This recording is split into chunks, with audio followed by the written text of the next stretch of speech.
Bonjour à toutes et à tous, j'espère que vous allez bien. Je vous retrouve aujourd'hui dans une vidéo dans laquelle je vais vous présenter 8 livres qui me semblent adaptés à des lectures du mois d'août. Alors, c'est évidemment extrêmement subjectif, ce ne sont pas forcément des livres qui évoquent précisément le mois d'août, mais ce sont des livres que je trouve adaptés à ce mois, qui est un mois où il fait chaud, qui est un mois généralement de vacances, enfin je vous le souhaite en tout cas. Et ce sont des livres qui se prêtent bien à cette saison et je trouve qu'ils sont adaptés à cette période. Évidemment, comme je vous l'ai dit, c'est très subjectif. Peut-être que pour vous, ces livres n'évoquent absolument pas le mois d'août. Mais je me disais voilà, que je pourrais vous donner peut-être éventuellement quelques conseils de lecture si vous ne savez pas trop quoi lire pour le mois qui arrive et que vous avez envie de vous plonger dans des livres un peu longs, un petit peu intenses et qui s'adaptent bien à l'ambiance estivale, on va dire. Donc j'ai sélectionné 8 livres, ce sont uniquement des romans, la plupart sont assez gros, du coup je pense qu'ils s'adaptent bien à une ambiance de vacances. J'ai essayé un petit peu de varier les pays, donc je vais vous présenter ça maintenant. Le premier livre dont je voudrais vous parler, c'est l'Hôtel New Hampshire de John Irving, qui est un auteur contemporain américain. L'Hôtel New Hampshire, c'est son 6e roman ou son 5e roman, je ne dis pas de bêtises. C'est un de ses romans les plus connus et c'est un de mes livres préférés de l'auteur. C'est un livre qui est plutôt gros, qui fait à peu près 500-600 pages. Comme beaucoup de romans de John Irving, ce roman s'apparente à une épopée à travers l'Amérique. Ici, on va suivre la famille Berry qui est composée des parents et de 5 enfants, dont John qui est je crois celui qui est au milieu de la fratrie et qui est le narrateur de l'histoire. Le père Winslow Berry décide de devenir propriétaire d'hôtel et il va être propriétaire d'hôtel dans différents pays, donc notamment à Vienne, mais la plupart le gros de l'intrigue se passe aux États-Unis et il va être le propriétaire de l'hôtel New Hampshire qui est la région de laquelle il est originaire. Ce livre va suivre donc la vie de la famille qui va voyager de pays en pays et qui va connaître un certain nombre de périples. Parmi les périples que la famille va connaître, l'une des sœurs, qui s'appelle Franny, va être violée quand elle est très jeune et ce viol va un petit peu traumatiser la famille et va déterminer aussi leur relation future les uns entre les autres. Ils vont aussi être victimes d'un attentat, donc ils vont être victimes de plusieurs événements et ces événements vont ponctuer leur vie et vont ponctuer leur voyage à travers l'Amérique et le monde. Ce roman est un roman qui est un peu perturbant, qui invoque des sujets très sérieux, donc comme le viol, mais aussi l'inceste, la violence terroriste, énormément de sujets qui sont assez complexes et qui sont traités toujours chez John Irving avec un petit peu d'humour et un petit peu de détachement, ce qui donne une sensation, paradoxalement vient renforcer la gravité et le sérieux qui est accordé à ces sujets. Moi j'aime toujours bien cette distance qu'il essaye de prendre par rapport à des thématiques très sérieuses qui finalement ne font qu'aller dans le sens de son propos. Pourquoi je trouve que ce roman est bien adapté à une lecture du mois d'août? Parce que c'est une fresque familiale qui se construit un petit peu comme un roman d'éducation dont John est le personnage principal. Et la vie de la famille Berry, je trouve, fait penser à un road trip. Un road trip, c'est très adapté aux vacances, on a l'impression de voyager avec eux. Je trouve que dans ce sens, c'est une lecture qui s'adapte très très bien au mois d'août. À titre personnel, je l'avais effectivement lu au mois d'août. Voilà, donc si vous avez envie de lire un grand roman américain pendant ce mois qui évoque certaines thématiques sociales, je vous le conseille. Deuxième texte aussi de littérature américaine, cette fois avec un titre particulièrement adapté à la période, Lumière d'août de William Faulkner, qui est un livre, je pense le livre le plus exigeant que je vais vous présenter et de manière générale, j'ai rarement lu un auteur aussi exigeant que Faulkner, mais si vous avez envie d'une lecture un petit peu challengeante, qui va vous demander un peu plus de concentration, un petit peu plus de réflexion, c'est un livre que je vous conseille. Dans Lumière d'août, on va suivre 3 trames narratives différentes. On se trouve à Jefferson, qui est dans une petite ville des États-Unis. Je sais plus exactement dans quel état, peut-être le Mississippi, puisque Faulkner adorait écrire sur le Mississippi, qui était l'état dont il était originaire. On va suivre 3 intrigues, donc une intrigue qui met en scène le personnage de Lena, qui est une femme qui est enceinte et qui arrive à Jefferson pour retrouver le père de son enfant. qui se cache ici sous une autre identité. Mais elle va tomber amoureuse d'un autre homme qui va la prendre sous son aile et Lena va accoucher en août. Et son enfant va représenter... il va y avoir toute une dimension assez symbolique autour de la naissance de son enfant, donc je ne vais pas vous en dire plus. La deuxième trame narrative suit Joe Christmas, qui est un homme violent, qui est un assassin, qui a grandi dans un orphelinat, qui a une enfance assez bouleversée et qui va commettre donc un crime. Et c'est un homme qui a un rapport assez conflictuel avec ses origines, puisque bien qu'il ait une apparence blanche, il est intimement persuadé qu'il est noir et il renie entre guillemets la race blanche dont il ne se sent absolument pas proche et qu'il a toujours rejeté. Et la troisième intrigue suit le révérend Hightower, qui est un homme torturé par les événements de la vie et traumatisé par certaines choses, notamment par le fait que son grand-père était un confédéré et par le fait que sa femme est adultère. Dit comme ça, ce roman est un petit peu brouillon peut-être, mais en fait ces intrigues vont un peu s'entrecroiser les unes les autres. On va avoir différentes trames temporelles. C'est un livre qui est assez exigeant, mais je trouve que c'est une très bonne lecture d'été si vous avez envie de lire quelque chose d'un peu plus difficile peut-être, d'un petit peu exigeant en termes de narration. Et le fait que ça se passe en août, je trouve, rend bien un petit peu cet esprit du mois d'août que je vois comme un mois chaud, intimiste, familial. Et ce petit village des États-Unis va vraiment mettre à nu tous ces portraits de personnages qui sont très complexes les uns les autres. Voilà, donc c'est une belle lecture, assez exigeante, mais qui s'adapte bien à une bonne lecture d'été. Troisième et dernier livre américain, j'ai dû un petit peu me limiter parce que je trouve que la littérature américaine est très bien adaptée à une lecture du mois d'août. J'ai essayé de me limiter un petit peu histoire de vous donner des conseils, enfin vous proposer des lectures de pays différents quand même. Donc dernier livre des États-Unis, Le Maître des Illusions de Donna Tartt, qui est un livre qui est sorti en 1995 je crois, je ne sais plus, fin du XXe siècle, et qui est le best-seller de l'autrice, qui n'a écrit que 3 livres d'ailleurs.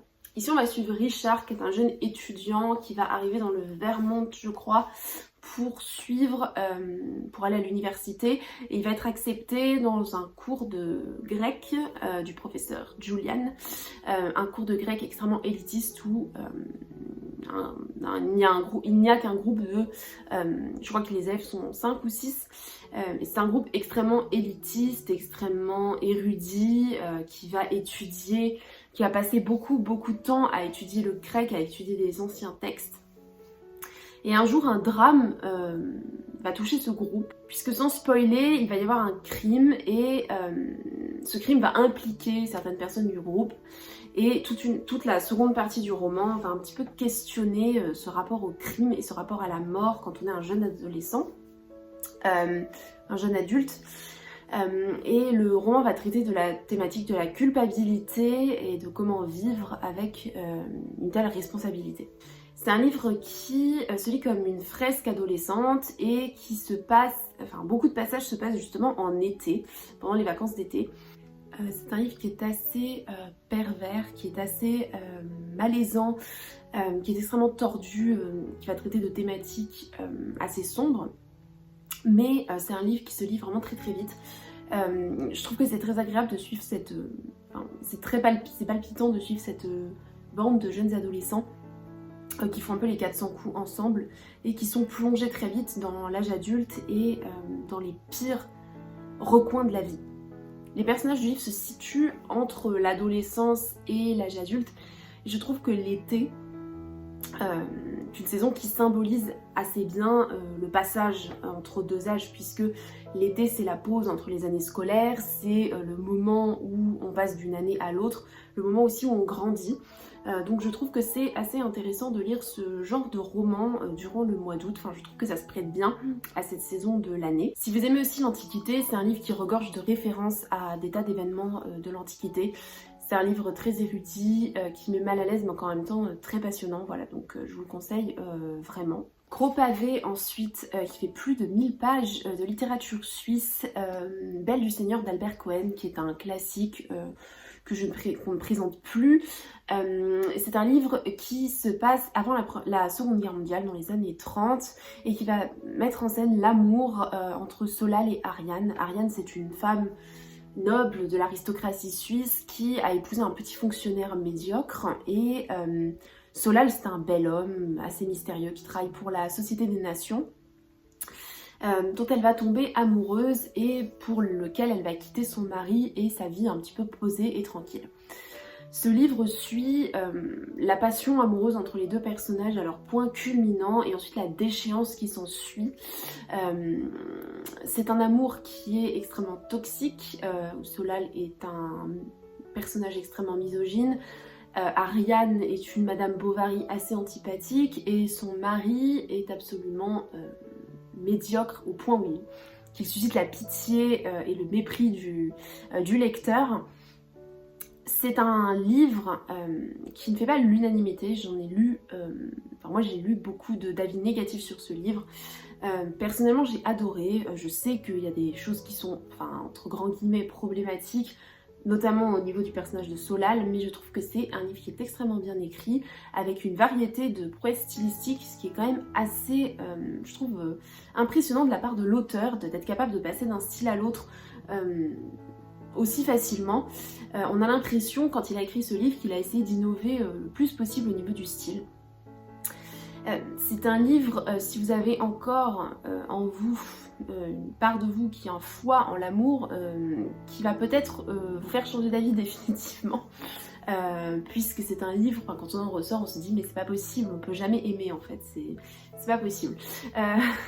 Mais c'est un très beau livre, moi je trouve que c'est un très beau livre qui est assez intense et en fait une fois qu'on est plongé dedans, je trouve que c'est difficile d'en ressortir, c'est pour ça que je trouve que c'est une belle lecture pour l'été, surtout qu'il y a énormément de passages qui se passent l'été, au bord de la mer, dans la campagne, etc.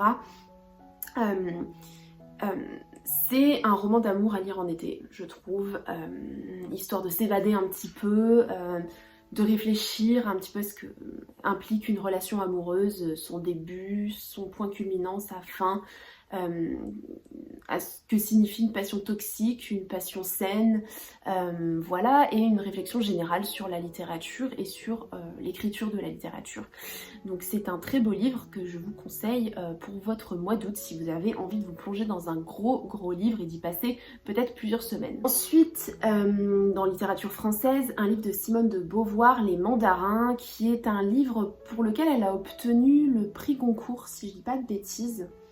Oui, prix Goncourt 1954, et pourtant je trouve que c'est un livre qui n'est pas beaucoup passé à la postérité, en tout cas quand on pense à la bibliographie de Simone de Beauvoir, ce n'est pas forcément à ce livre-là qu'on pense en premier, ce qui est un peu étonnant parce que moi je trouve que c'est vraiment un de ses chefs-d'œuvre. Mais je pense que la raison pour laquelle il est peut-être resté un petit peu en retrait par rapport à L'invité ou Les Belles Images, j'ai l'impression quand même que ces livres sont un petit peu plus lus, mais peut-être que c'est juste une impression, que je me trompe. C'est peut-être parce que c'est un livre assez exigeant au plan historique, qui parle d'une période historique précise, qui dénote un petit peu dans la bibliographie de l'autrice, je trouve. Ici, on est à la sortie de la guerre et on va suivre deux personnage, Henri Perron, qui est un jeune journaliste qui va décider de se couper un petit peu de son groupe d'intellectuels socialistes pour fonder son propre journal.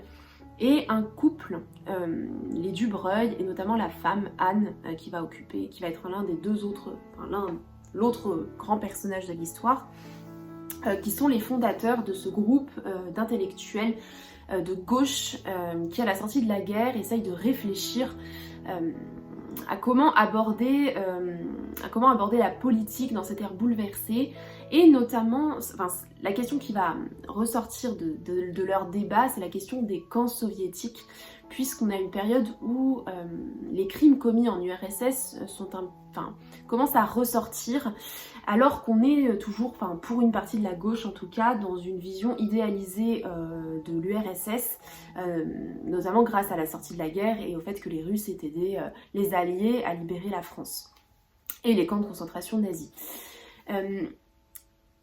Il va y avoir deux camps qui vont se créer dans ces intellectuels, les Dubreuil qui en fait ne veulent pas diviser le groupe de gauche, le groupe socialiste, et ne veulent pas révéler ces crimes, et d'un autre côté Henri Perron qui décide de choisir la voie de l'honnêteté et au contraire de ne pas mentir à ses lecteurs et de ne pas mentir aux électeurs de gauche en général. Il va y avoir énormément de débats idéologiques entre ces différents partis pour savoir quelle est la direction politique à emprunter par ce groupe d'intellectuels. Anne, c'est aussi un personnage dans lequel duquel on va avoir une analyse beaucoup plus psychologique et beaucoup plus intime. On va beaucoup parler de sa vie privée, de ses amours. À savoir que ce livre a une forte dimension autobiographique puisque Simone de Beauvoir c'est Anne, Dubreuil c'est Sartre et Henri Perron rappelle Camus. C'est un livre à la fois fictionnel mais aussi un témoignage d'une époque qui se prête bien, je pense, à une lecture du mois d'août, à tête reposée, dans laquelle on a peut-être envie de se stimuler un petit peu par une plongée historique et des débats historiques, politiques, sociologiques qui avaient lieu à l'époque. À titre personnel, c'est un livre que j'ai lu en août et j'ai beaucoup aimé pouvoir me plonger dans cette lecture durant un temps assez long, puisqu'ici c'est le premier tome. Alors, il n'y a pas deux tomes en fait. Ce sont les éditions Folio qui l'ont séparé en deux, mais c'est un livre qui fait presque 900 pages, donc quand même assez long. Voilà, je trouve qu'il se prête bien à une lecture au mois d'août. C'est vraiment un livre que je vous conseille si vous aimez Simone de Beauvoir. Pour moi, c'est vraiment l'un de ses plus beaux livres. Et je pense que n'importe quelle personne qui aime Simone de Beauvoir devrait lire ce livre. Un livre qui se passe aussi, dont beaucoup de passages se déroulent en été également, The God of Small Things d'Arundhati Roy, qui a été traduit en français sous le titre du Dieu des petits riens, qui est un livre qui a reçu un prix également, je ne sais plus lequel, le Booker Prize, voilà. C'est ça, le Booker Prize qui a été publié, je crois, à la fin du XXe siècle, je ne sais plus exactement l'année. Arundhati Roy, c'est une autrice qui est indienne et ici on se trouve en Inde. On va suivre deux jumeaux, Esta et Rahel, qui ont été séparés quand ils étaient petits. Et le livre va suivre le personnage de Rahel qui va revenir chez sa famille quand elle est adulte et qui va revivre certains événements qui se sont passés durant son enfance, et notamment une série de drames qui ont conduit à sa future séparation avec Esta. Il y a beaucoup de personnages dans ce livre, notamment la mère d'Esta et Rahel qui s'appelle Amu et qui est amoureuse d'un intouchable qui s'appelle Veluta. Évidemment en Inde, à cause du système des castes, leur amour est impossible et les deux personnages vont vivre une union assez tragique et assez brève. Esta, le frère de Rahel, va être victime aussi d'un drame quand il était petit qui va un petit peu déterminer le destin de la famille. Là encore, comme dans l'hôtel New Hampshire, on est dans une fresque familiale avec une narration assez complexe et de nombreuses thématiques sociales qui ont trait à la société indienne et à ses problématiques encore très actuelles. C'est une lecture, je dirais, de réconciliation dans laquelle l'été marque un lieu de souvenirs et de synthèse des souvenirs. La plupart des souvenirs de Rahel se sont déroulés en été. Quand elle revient chez elle, c'est l'été également. On a vraiment la description de l'été comme ce lieu de réunion familiale et ce lieu peut-être de mise au point. Donc c'est un livre qui, je pense, est assez adapté à cette période de l'année. Alors c'est pas une lecture qui est très légère. D'ailleurs, je crains de ne pas vous présenter que des lectures assez lourdes finalement. Je sais pas ce que ça dit sur moi, puisqu'apparemment l'été j'aime lire des choses qui sont difficiles, qui parlent de viol, d'inceste, de guerre, de choses très réjouissantes. Mais écoutez, si jamais vous êtes comme moi et que ça ne vous dérange pas de lire des choses un peu lourdes entre guillemets, c'est un livre que je vous conseille. C'est vraiment un très beau livre qui est extrêmement complexe, on va dire, en termes de narration. Il y a beaucoup de sauts dans le temps, de flashbacks, c'est parfois un petit peu difficile de s'y retrouver, notamment dans les 50 premières pages. On met un petit peu de temps à rentrer dedans, mais de manière générale, c'est quand même un très beau livre qui se prête bien, je pense, à l'été et à une période où vous avez peut-être du temps pour vraiment vous plonger dans cette histoire et en retirer quelque chose. Un livre d'un auteur libanais et québécois, Anima de Wajdi Mouawad, qui est un auteur que j'ai découvert avec ce livre, mais qui est plus connu pour son théâtre. Ici c'est un de ses romans, Anima, qui a été une très bonne lecture, que je n'ai pas lu en août mais j'avais lu en juillet et je pense qu'en août ça aurait été bien aussi. Si mes souvenirs sont bons, ce livre se déroule également en été, mais je ne veux pas dire de bêtises. On va suivre le personnage principal dont le nom m'échappe, je ne sais même pas s'il a un nom, Sishwak Depk, pardon. Qui est un homme qui habite au Canada et il rentre chez lui un jour et sa femme a été assassinée violemment. il va partir sur les traces du meurtrier dans une sorte d'odyssée, à travers l'Amérique du Nord. Et la particularité de ce livre, c'est que les chapitres sont racontés du point de vue des animaux que le personnage va croiser durant son périple. On va avoir divers animaux, on va avoir des rats, des serpents, des chiens, des oiseaux, enfin vraiment une diversité d'animaux. Et chaque animal va être traité dans sa spécificité et dans son rapport qu'il entretient avec l'humanité. C'est assez intéressant d'observer l'humanité d'un point de vue extérieur puisque ces animaux vont avoir évidemment un regard, on va dire, plus critique sur l'humanité. Et en même temps, voilà, ils vont permettre aux hommes et aux lecteurs donc de se voir d'un autre point de vue. Ça c'est vraiment très bien rendu par le narrateur et ça s'enchaîne très bien, c'est-à-dire qu'on a vraiment une fluidité quand même entre les chapitres, même si on change de point de vue à chaque fois. Ça c'est vraiment intéressant. Je trouve que ça permet aussi de rendre bien compte de l'odyssée que suit le personnage en fait, puisque chaque animal marque une nouvelle étape dans son voyage. Et le regard des animaux permet d'ancrer le voyage dans des lieux particuliers, dans des lieux où la nature a quand même un rôle important. Ça permet de situer un cadre spatio-temporel quand même assez intéressant. Voilà. C'est un livre dans lequel le meurtre de la femme du personnage principal va n'être qu'un prétexte pour traiter d'autres thématiques comme par exemple le meurtre des natives aux États-Unis et au Canada qui ont quand même été massacrés par les colons qui ont habité ces terres. Et le livre va aussi revenir sur le conflit israélo-palestinien et sur le sort des Palestiniens en Israël et en Palestine. C'est un livre qui met en avant en fait les discours marginaux, que ce soit ceux des Palestiniens, des natives, mais aussi des animaux en général. C'est un livre qui donne un petit peu une parole aux opprimés et aux oubliés, ce qui est quand même une thématique qui ressort pas mal de l'œuvre de l'auteur, hein, puisque même dans son théâtre, le théâtre de Wajdi Mouawad s'est redonné une voix aux déracinés, aux marginalisés. Le fait qu'on soit face à un odyssée qui se passe aussi en été, je pense, fait de ce livre un livre assez adapté au mois d'août, je trouve. Toujours dans cette idée de voyage, ici un voyage assez dur, assez complexe, assez douloureux, mais qui fait de ce livre vraiment un ovni littéraire et une très belle lecture que je vous conseille. Un livre peut-être un peu plus léger, alors entre guillemets, on va dire pas très lourd en termes de narration et en termes de style. C'est un roman noir de Camilla Lackberg qui s'appelle Le Prédicateur, qui est son deuxième roman de la série qui commençait avec La Princesse des Glaces et qui met en scène le duo de Patrick et d'Erika, le premier étant enquêteur de police et la seconde écrivaine. Le premier tome mettait plutôt le personnage d'Erika en avant, ici c'est plutôt Patrick qui est le personnage principal du livre. Ici on va suivre la famille Hult, qui est une famille déchirée en deux et dont l'un des membres est un prédicateur assez obscur, assez douteux, qui fait presque office de gourou de secte et dont les enfants auraient des pouvoirs de guérisseurs. Il y a eu 2 meurtres dans ce petit village de Suède à 24 ans d'intervalle, donc la découverte d'un nouveau meurtre dans des circonstances assez similaires à celles du premier va rouvrir l'enquête dont Patrick va être le commanditaire. C'est un livre qui se passe en été dans une petite station balnéaire avec des touristes, des campeurs.